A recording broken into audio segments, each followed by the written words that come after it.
Do you all remember me? Do you like my hat? That's good. Now, did you have a good day today? All right. I saw there's a bunch of presents out there. Did you notice that? All right. Well, if you really behave yourself and you're really a good audience, you're going to be able to take one of those home with you. Some really cool stuff in there. Okay? Okay. How many of you know who Geoffrey is? Yeah. Geoffrey's our giraffe. Geoffrey's our mascot. You know, I started here, as I told you all this morning, I started here a little less than a year ago, and I had all kinds of questions about Geoffrey. Like, when was Geoffrey born? And why does Geoffrey have stars rather than spots? Where does Geoffrey hang out, and what does he do, and how does he get so connected with so many children all over the world? So you know what? We needed to answer those questions, and what you're about to participate in today is the legend of Geoffrey. We're going to hear all about Geoffrey. So what I want you to do is pay close attention, because you're going to find out where Geoffrey came from, why he connects so much with your birthdays, how he ended up with these stars instead of spots. You're going to learn a lot of cool stuff about Geoffrey. So without further ado, I want to thank you all for being here today. Thanks for being a great audience, and I want you to enjoy the legend of Geoffrey. Here we go. Wow! Look at everybody out there. Are you guys ready to hear a story? Yeah? Who here loves Geoffrey? Oh my goodness, that's great news, because my story is about the legend of Geoffrey. Is everybody ready to hear the legend of Geoffrey? Okay. The Legend of Geoffrey, brought to you by Geoffrey's Birthday Club. Geoffrey was a very busy giraffe. There were tasty leaves to munch, colorful friends to meet, and super fun games to play all day long. Every night, Geoffrey was enchanted by a zillion dazzling stars in the sky. One warm night, Geoffrey decided he wanted to touch a star. He climbed the highest hill he could find and stretched until the tip of his nose touched the lowest star. And when it did, the whole night sky came to life. Geoffrey watched the stars twinkle until he could not keep his eyes open any longer.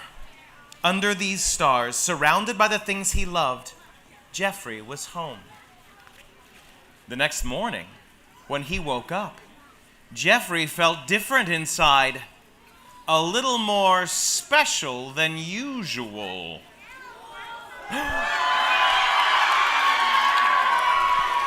And he looked different too. His brown spots had turned into sparkling stars. And if that wasn't strange enough, there was also a little monkey trying very hard to get his attention. I'm Maya, announced the friendly monkey. Cool stars, you want to play? She asked. Of course Geoffrey wanted to play. He watched Maya swing from branch to branch, and then he gave it a try. Oh, but giraffes are not meant to swing from branches. So he decided to make up a different game. Geoffrey was pretty good at this game. He and Maya were having so much fun, they didn't even notice that a pride of lions had circled them. Hello, dessert, said the largest lion, licking his chops. Well, actually, my name is Geoffrey, stammered the giraffe. Would you like some nice, sweet apricots? Geoffrey offered up a hoofful, shaking with fear. The lion was about to take a bite of Geoffrey when he noticed the giraffe's coat. Stars? He exclaimed. This is no ordinary giraffe. The lion bowed down to Geoffrey as he explained.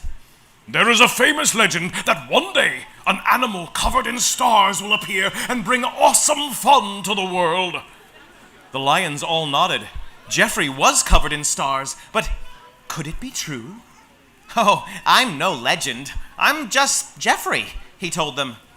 The lions smirked. Well, if you're not the legend, then you're lunch! Geoffrey very quickly agreed that he is absolutely positively the star-covered wonder from the legend. The lion told him kindly, You have the gift of awesomeness. You must follow the stars to find your destiny. But before he followed the stars, Geoffrey wanted to find out what exactly was so awesome about him. He challenged Charlie the cheetah to a race. He lost. He did not have awesome running powers. He challenged Finnegan the flamingo to a standing on one leg contest. He lost again. He did not have special balancing powers. He thought maybe, just maybe, he could fly. Nope. No flying powers. Well, maybe you just need to follow the stars and figure out your awesomeness along the way, Suggested Maya. Well, the only stars I can see are over there, Geoffrey pointed out in the distance. Geoffrey and Maya made their way across the dry golden grass, and wherever they went, the grass turned lush and green as if by magic. As they got closer, they realized the stars were actually twinkling lights, strung on a big, beautiful ship. Well, this looks like the next step on your journey, Said Maya, as the two friends hugged goodbye. Geoffrey boarded the ship, excited to see where the stars would lead him. After many days and nights sailing across the sea, the ship docked in New York City. Geoffrey got a bite to eat and took a good look around at the buildings and strange little creatures. He started to feel lost and far from home. He thought about Maya and the lions who told him about the legend that said he should follow the stars. But which stars? Oh my. Should he follow the stars on Broadway? No, these were probably not the right stars. That gigantic spinning star seemed to be calling his name. Oh, but that just made him kind of dizzy. Maybe he needed to get even closer to the night sky to find his way.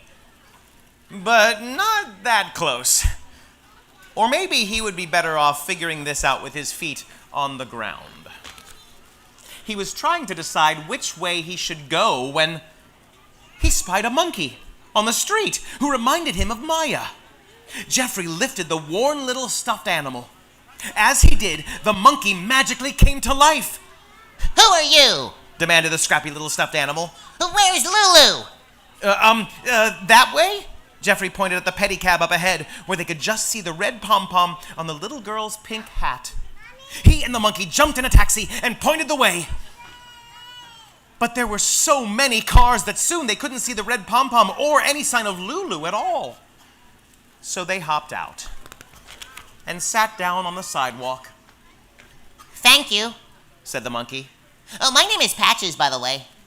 Well, I'm Geoffrey, he replied, taking the monkey's paw in his hoof. How do you do that magic thing? Patches wanted to know. A magic thing? Asked Geoffrey. Well, you know, I could never talk or do anything else until you pick me up. Seriously? Well, if you don't believe me, let's see if your magic works on them. Patches suggested, pointing at the store window filled with stuffed animals. So Geoffrey ducked through the big glass door into the most amazing place he had ever seen. It's Toys R Us, the world's greatest toy store, Whispered Patches.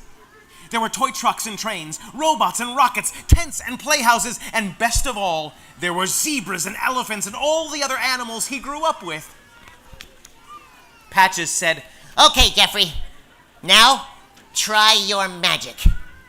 Geoffrey's eyes lit up. His stars began to shimmer as he ran through the store and with the slightest tap of a hoof, brought the toys to life. A very serious chess piece. The queen took it all in. The scooters scooting, toy trains tooting, and superheroes soaring overhead. It's our birthday, she announced to Geoffrey. Oh, well, what's a birthday? He asked. A birthday is the day you are born, and today is the day you brought us all to life. Well, if the Queen said so, thought Geoffrey, it must be true. That night, the toys had the most awesome birthday party ever. Early the next day, a parade of excited little children began to file into Toys R Us. Happy birthday. Said one sweet grandma to her young grandson. Now, let's see what awesome toy we can find for you. When Geoffrey heard happy birthday, his velvety ears perked up. A real-life birthday! Geoffrey began to stack some wooden blocks. The little boy ran to the tower of colorful blocks, and his grandmother smiled. Happy birthday, said a man in paint-splattered pants to his daughter. Let's find a great present for you. Geoffrey went to work again. Excuse me, he said to the little girl. Every artist needs an easel. Her eyes lit up. Thank you, whispered the easel to Geoffrey. Thanks, Geoffrey, said the colorful blocks. Things were going so well that Geoffrey was surprised to see Patches looking a little sad. Geoffrey tried to give his friends a hug, but when your neck is 6 feet tall, a hug can get a little messy. Patches and Geoffrey tried to clean up, but they only made things worse. So they decided it was best to scoot out of the way. Patches smiled at Geoffrey. You're a really good friend, he said. But I miss being home with Lulu. A shiny red fire truck piped in. I'd love to find a home. We would all love to find homes and kids to be friends with, added a funny little robot. Well, then I will find a home for each of you, Geoffrey promised. His stars began to glow, and the toys hummed with excitement. One by one, Geoffrey went about finding the perfect child to take home each of his new friends. Geoffrey and Patches looked around at all of the happy children heading out of the store with their new toys, when suddenly they spotted Lulu. They hopped on a scooter and raced over to Lulu just in time. I think this monkey will be perfect for you, Geoffrey told her. Patches! I thought I'd never see you again, Lulu squealed. She hugged her long-lost friend and she looked up at Geoffrey. Thank you for finding him. Looking out at the stars in the city sky, Geoffrey was happy. He knew now that his destiny was to find the perfect toys for children and the perfect home for toys. Under these stars, surrounded by the friends he loved, Geoffrey was finally home again. The end.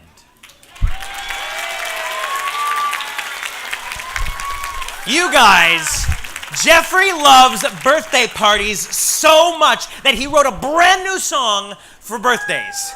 Now, first I need to know, is there anybody here who has a birthday in the month of April? Who has a birthday in the month of April? Oh my goodness, look at this. All these birthdays. Now wait a minute, is it possible that there's somebody here who's having a birthday today? Is it Kyle and Josh? Oh my goodness! Well, Geoffrey wants to wish each and every one of you a happy birthday, and he wants to have a party to celebrate it all. Who wants to have a dance party and hear Geoffrey's song for the first time ever? Stand on up! Geoffrey's gonna play a song for you, and we're gonna keep on dancing, all right? Everybody get up and dance to hear Geoffrey's birthday song. This is the first time anyone's hearing it. Cut the candles, light them up before the cake gets cut. Make a wish and don't tell anyone. Celebrate this day for you when your wishes come true. Playing games with balloons, it's fun for you and everyone. Hey, hey, what you say we party? Hey, hey, keep it going all day. Okay, K, shake it up. Stomp your feet, get ready, let's just do the ice cream. Sprinkles on top. Do the ice cream. Sprinkles on top. Don't stop, cause if I did, I wouldn't be a Toys R Us kid.